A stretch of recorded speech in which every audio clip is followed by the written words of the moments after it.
Bonjour tout le monde, je me trouve présentement au lac Beauport avec José. José qui est gestionnaire, ancienne gestionnaire. Ancienne gestionnaire. J'ai envie de savoir d'emblée comment tu vas. Je vais très bien, merci. Un peu fébrile, peut-être devant les caméras ce matin. Donc, C'est très naturel, tu fais très bien ah oui, ça. bon, merci. Euh, Parle-nous un peu plus, t'en étais où avant de t'inscrire à la formation CIMA? OK. Quand je me suis inscrite à la formation, j'étais en année sabbatique, je dirais en pause professionnelle. Depuis déjà pratiquement 6 mois, là, j'étais comme en recherche un peu de où je voulais aller dans ma carrière. Une carrière en... J'étais gestionnaire dans une compagnie privée en santé, ancienne ergothérapeute de formation. Donc, ça faisait 16 ans que j'étais pour la même compagnie où j'avais commencé comme professionnelle de la santé, comme ergothérapeute. Puis, je suis devenue gestionnaire quand même rapidement. Donc, ça faisait 13 ans là, que j'étais gestionnaire dans cette compagnie-là, où j'avais gravi les échelles aussi au niveau de la gestion. Donc, c'était pendant le COVID. Ça faisait 1 an et demi qu'on était en COVID. Période quand même difficile en santé, en gestion aussi. Donc, j'étais directrice des opérations pour la province de Québec, qui est quand même un gros travail, beaucoup de responsabilités, mais je me sentais plus alignée. Je sentais que oui, j'avais des forces, des compétences au niveau opérationnel, mais il me manquait quelque chose. Donc, j'ai décidé de prendre une année vraiment pour me retrouver, un peu identifier un peu plus qu'est-ce que je voulais faire et tout ça. Donc, ça a été quelques mois à me chercher. J'avais l'idée de me partir à mon compte comme travailleur autonome, mais je savais pas comment le concrétiser. Je savais que j'adorais accompagner les gens pour développer leur leadership. Ce que j'avais aimé le plus dans mon travail, c'était quand j'étais directrice régionale. Puis mon mandat à ce moment-là, c'était d'accompagner les gestionnaires de chacune des succursales à se développer, à atteindre leurs objectifs et tout ça. Donc, il y avait vraiment le développement, l'accompagnement dans le développement du leadership là, qui était dans ma tête, mais je ne voyais pas comment le concrétiser, tout ça. Puis, à l'hiver, une amie qui a un peu un profil semblable au moins à moi en termes de développement de carrière et tout ça, s'était inscrite dans une formation de coaching. Puis elle allait commencer au printemps. Puis elle m'a dit, euh, je pense que ça pourrait être quelque chose qui t'intéresserait. Ça ressemble à ce que tu me parles et tout ça. Donc, j'ai fait des recherches en arrivant chez moi, puis j'ai juste écrit coaching dans Google. Et puis, comme j'habite au lac Beauport, probablement que l'algorithme m'a montré l'école Sima Coaching là, comme première ressource. Donc, j'ai pas fait beaucoup de recherches. J'ai cliqué sur le lien et puis je trouvais que juste le site Internet, ce qui était écrit et tout ça, ça verbalisait un peu ce que je cherchais. Donc, j'ai fait un appel avec Isabelle Boudreau pour comprendre leur approche, comprendre c'était quoi la formation juste, ça consistait en quoi. Puis, ça a été un appel coup de cœur.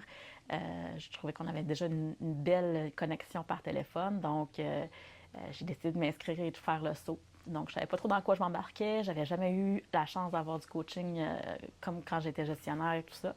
Mais j'étais en arrêt de travail de toute façon, en Ouais. pause de mon côté. Donc, je m'étais dit, je vais m'occuper de toute façon. Je suis toujours quelqu'un qui aimait apprendre. J'avais différentes formations aussi par le passé. Donc, je me suis lancée. Fait que c'est là que j'en étais quand je me suis inscrite. Donc, ça faisait 6 mois que je me cherchais un peu plus au niveau professionnel. Hmm, J'entends la partie où tu t'es cherché, le manque d'enlignement, puis la sabbatique. Comment tu as vécu l'intégration de la formation dans ta vie, de passer d'un état un peu perdu à je suis en train de vivre une formation? Ça a été quoi les Euh, gros éléments de la formation pour toi? Ben, en fait, moi, je suis arrivée très en mode ouverture pour le modulaire. Puis, je voulais. Tu sais, c'était une formation en coaching, donc je me doutais qu'il allait y avoir du développement personnel aussi au travers de tout ça. Ça fait déjà quelques années aussi que j'étais comme plus en exploration, en développement spirituel, personnel aussi. Ouais. Donc, je me dis, ça va peut-être m'aiguiller un peu, m'aider à trouver certaines réponses en moi. Donc, j'étais vraiment en mode ouverture. Et puis, moi, je suis quelqu'un qui, quand il commence de quoi, j'explore, puis j'avais pas vraiment d'attente spécifiquement par rapport à cette formation-là. Donc, j'étais vraiment comme je vais là pour apprendre, apprendre à me connaître aussi, découvrir peut-être une autre façon, une autre facette de moi. Donc je suis arrivée pour le module 1. j'ai tout de suite aimé la dynamique du groupe aussi, l'accueil de Simon et d'Isabelle. C'était très chaleureux, donc je me suis sentie rapidement à l'aise. Les gens avec qui je faisais la formation aussi, c'était des gens très humains. Donc, je trouve que dès la première journée, là, l'intégration, c'est quand même bien fait. Puis, ben, on commence très rapidement en coaching. Donc, ça nous met dans le bain rapidement. Puis, finalement, j'ai réalisé que j'avais quand même des aptitudes de ce côté-là. Je suis ancienne ergothérapeute. J'ai travaillé aussi comme ergothérapeute en santé mentale. Donc, tout l'aspect poser des questions un petit peu plus ouvertes, c'est quelque chose qui venait quand même facilement pour moi. Donc, Je reconnais ta présence aussi. C'est juste l'échange qu'on a là en ce moment. Je sens que tu es déposée, tu es présente. Puis pour moi, c'est rassurant. Puis, c'est ce que j'ai envie de reconnaître.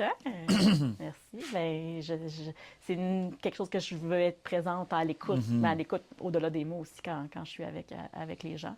Donc, c'est ça, je me suis sentie rapidement à l'aise dans ce module-là, le module 1. Donc, rendu là encore, je me dis, ça va, je ne sais pas où est-ce que ça va m'amener, mais j'y vais all-in. Puis après le module 2, après le module 3, ça s'est vraiment plus concrétisé. J'ai dit, OK, c'est vraiment ça que je veux faire. J'adore cette approche-là. Oui, pour accompagner les gens, moi, je visais le coaching de gestion, mais pas on accompagne les gens personnellement. Donc, toute l'approche au niveau aussi personnel était... je trouvais que ça se mariait bien aussi avec le coaching de gestion parce qu'on travaillait avec un humain dans son ensemble. Donc, toute une approche holistique aussi qui était là. J'entends que tout le bagage en tant que gestionnaire, puis c'est peut-être mon interprétation, mais c'est comme si je le vois où là, tout prend son sens. Exactement. Où tu connectes avec l'humain, il y a la gestion, puis, pardon, tout, comme si tout ton parcours de vie, là, prenait du sens, puis... Exactement. Puis, tu sais, dans la formation, on est là aussi. À un moment donné, il y a un des modules où on identifie notre mission et tout ça. Puis, moi, j'étais dans ce questionnement-là aussi. Pourquoi je suis ici? Qu'est-ce que je viens faire sur la Terre un peu? Vraiment dans mon développement plus spirituel et tout ça. Donc, tout ça, c'est comme aligné ensemble. Puis, je me disais, si j'avais eu la chance d'avoir quelqu'un comme ça pour m'accompagner dans mon parcours de gestionnaire, parce que j'ai commencé comme gestionnaire tôt. Moi, j'avais 26 ans quand je suis devenue gestionnaire. Donc, oui, très ambitieuse. Je visais le top et tout ça. Mais j'ai appris sur le tas, de façon rough des fois, et puis tout ça. Mais ça a fait la personne qui je suis aussi. Donc, si je peux avoir je me suis dit, si je peux avoir la chance d'accompagner des gens puis qui n'aient peut-être pas à vivre les mêmes étapes que moi, ben tant mieux. Mais je ne regrette pas partout, par contre, les étapes que j'ai eues. C'est parce que ça a fait la personne qui je suis, puis l'expérience que j'ai aussi. Donc, je me pose souvent cette question-là, c'est... c'est quoi le coaching? Parce que là, on parle de... Je suis reconnaissant du parcours que j'ai eu dans ma vie qui fait qui je suis aujourd'hui. Puis je me demande, c'est quoi le rôle d'un coach dans un accompagnement comme ça? C'est une bonne question. Un coach, c'est un partenaire. C'est quelqu'un qui va être là pour aider à prendre du recul sur une situation, éclairer certains angles morts que peut-être qu'on n'a pas nécessairement vus parce que souvent on est collé dans notre réalité et tout ça. Donc, ça te permet de prendre une perspective, une certaine hauteur, je dirais. C'est quelqu'un qui est neutre aussi, donc par ses questions, va, souhaitons-le, nous faire prendre des prises de conscience. Pas impliqué émotionnellement. Ça. Fait que pas impliqué émotionnellement. Donc, c'est vraiment quelqu'un qui va nous accompagner à atteindre nos objectifs peut-être plus rapidement que si on avait fait les choses par nous-mêmes. Donc, c'est vraiment, moi, quand je décris ça à mes clients, c'est vraiment, je suis ton partenaire. Donc, c'est pas de la formation, c'est pas du mentorat, je suis pas une experte, je te dirais pas quoi faire ni comment le faire. Donc, on part vraiment de toi, puis moi, je considère que tout ce qu'il y a à voir est là, est à l'intérieur de toi, puis il faut juste des fois peut-être débroussailler un peu en posant certaines questions, puis les réponses vont venir, puis le cheminement va se faire également. Je récapitule. Année sabbatique. sentiment de se sentir un peu perdu, manque d'enlignement, tu fais la formation, tu arrives à identifier ou du moins te rapprocher de ta mission, ce que tu fais ici dans le monde. Puis, comment ça a été à la sortie de la formation pour toi? Ben, ça a bien été. En fait, avant même la fin de la formation, je savais que Ouais. j'allais me lancer comme coach professionnel à mon compte. Donc, j'étais déjà en réflexion sur mon image de marque, sur un peu quelle clientèle je voulais accompagner et tout ça. Donc, je m'étais inscrite dans une formation aussi en lancement d'entreprise qui a commencé vers la fin de mon parcours là, chez Sima Coaching. Donc, Ça s'est bien jointé oui, les ça deux s'est bien ensemble. joué. Par exemple, je terminais mon dernier module, je crois, en novembre, puis j'ai commencé une formation en octobre. Là. Donc, OK. je combinais ces deux formations-là à la fin. Donc, vraiment pour m'aider à bien commencer ma vie d'entrepreneur aussi. J'ai terminé en novembre, puis quand j'ai terminé, j'avais identifié quelle clientèle avec qui je voulais travailler. J'avais déjà commencé mes démarches aussi en termes d'image de marque. Donc, j'ai terminé, puis je me suis dit, go, je me lance là-dedans.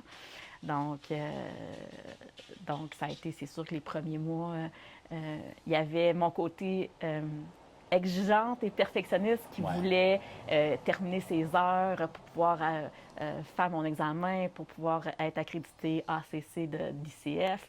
Et là, ça allait passer vite à mon goût. Là. Donc, mais d'un autre côté, c'est correct parce qu'il fallait que je passe par là pour encore plus peaufiner un peu quel genre d'entreprise que je voulais avoir, quel genre de coach je voulais être, avec qui je voulais travailler vraiment encore plus.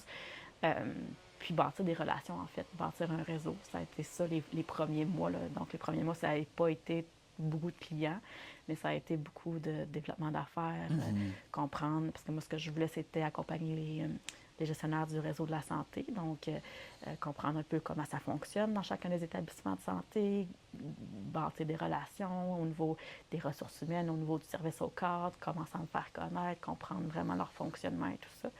Et puis, donc, les premiers mois, ça a été vraiment ça. Donc, j'ai terminé la formation en novembre. Je dirais que ça a été là, de novembre à septembre, là, où j'étais vraiment plus en développement des affaires et tout ça. Quelques clients qui commençaient, mais pas tant. Mais j'avais j'avais finalement réussi à accumuler mes heures et faire ce qu'il fallait pour avoir ma certification ICF. Donc, en août, là, j'ai eu ma certification ACC là, après avoir fait l'examen ICF. Et puis, mais tu sais, j'étais toujours aussi en formation continue. Donc, oui, je voulais faire du coaching individuel, mais j'avais eu, en faisant mon développement des affaires, on m'avait parlé qu'il y avait du coaching de groupe aussi qui se faisait dans certains établissements de santé. Donc, j'ai continué ma formation. Donc, je suis allée chercher une formation en co-développement pour être facilitatrice au niveau du co-développement là, avec l'Association québécoise là, de co-développement.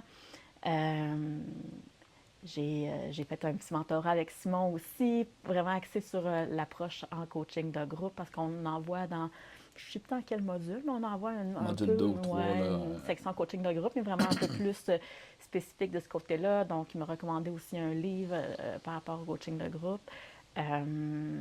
Et puis, j'ai décidé de m'inscrire dans une formation continue en coaching de groupe, coaching d'équipe avec une autre école. Puis, je me suis lancée aussi à l'automne passé là, en coaching de groupe et d'équipe.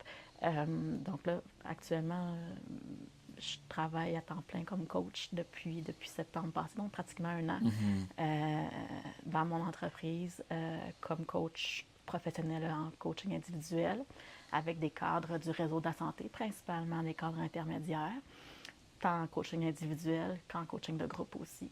Donc, c'est comme ça que présentement que je vis. Je suis toujours en recherche de développement et tout ça. Je suis quelqu'un qui n'aime pas la routine. Hein, donc, je suis toujours à penser, bon, ça va être quoi la prochaine étape et tout ça. Donc, et puis là, je suis dans les démarches là, pour ma certification PCC parce que j'ai atteint les 500 heures. Les 500 heures et plus là, de coaching. Merci. Ça a été quoi la force de Sima? Je pense que c'est vraiment la connexion humaine. J'ai vraiment senti un lien fort de connexion rapidement avec Isabelle et Simon. C'est des gens qui sont très présents, très groundés aussi, qui nous mettent à l'aise rapidement. C'est aussi une formation qui est très expérientielle. Donc, on commence rapidement dans le coaching. Moi, je suis quelqu'un qui apprend expérientiel. Là. Donc, faire des formations très théoriques, quand j'étais à l'université, c'était pas là que j'apprenais nécessairement quand j'étais en stage, puis que j'avais les deux mains dedans que j'apprenais le plus. Donc, on commence comme dès la journée 1 à expérimenter le coaching. Donc, ça, c'est une approche qui me parle plus parce que c'est là que j'apprends le plus puis que les connexions se font rapidement en moi. Donc, puis comme on fait ça rapidement, on reçoit du feedback rapidement aussi. Donc, il faut être ouvert à recevoir du feedback devant un groupe aussi parce qu'on coach devant des gens. Mais ça a été très une approche de moi qui me convenue, là, cette approche expérientielle-là. Puis,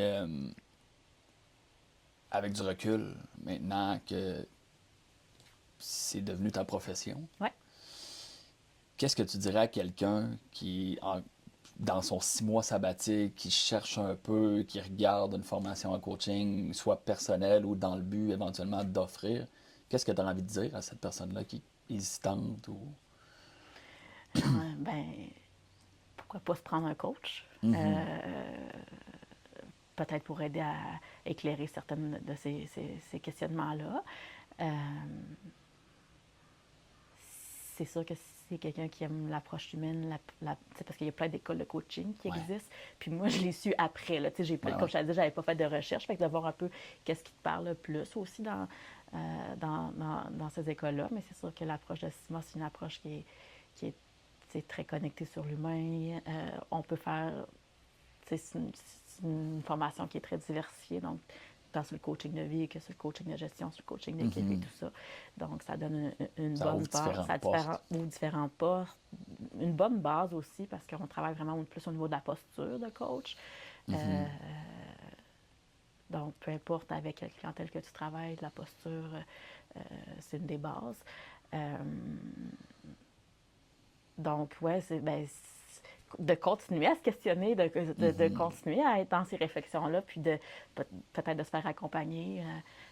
Je trouve que c'est une bonne façon aussi d'avoir des réponses aussi à ça. Mais c'est un processus aussi qui peut-être qui doit avoir lieu aussi quand on est en questionnement. Donc, mais le fait d'avoir peut-être un coach peut faciliter cette transition-là. Bien, Josée, merci beaucoup pour ton partage, ton témoignage, puis je te souhaite une bonne continuité. Merci. Merci à toi. C'est un plaisir.